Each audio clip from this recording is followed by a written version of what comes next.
Guys প্রথমে এই ভিডিওটা দেখুন, তারপরে এর ফানি কমেন্টগুলো পড়ব।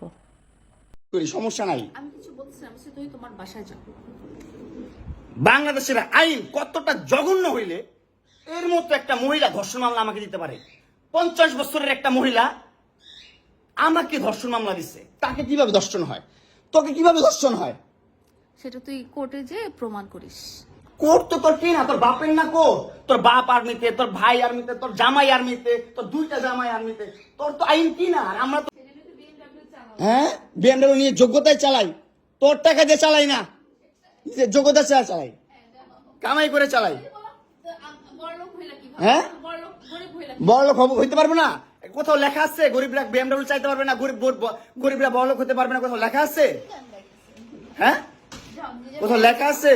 না হলে ওই মেয়েদের বাসায় যাও, না হলে নরসিংদী যাও, যেখানে যাচ্ছিলে সেখানে যাও। তোমার কাপড় চোপড় নিবা? অবশ্যই নিব। দাও, ব্যাক করে দাও। तो चलिए शुरू करते हैं।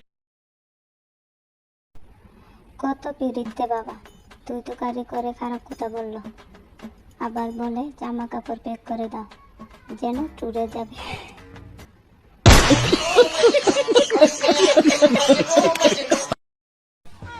এই গরমে মামুন লালার এসি বাসা ছেড়ে দিয়ে প্রমাণ করলো পুরুষ কোনো কিছুতেই আটকায় না।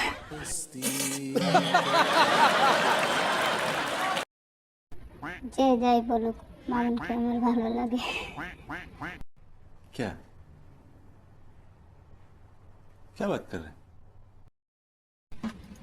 ভাই হাসতে গিয়ে টুট ফেটে গেছে।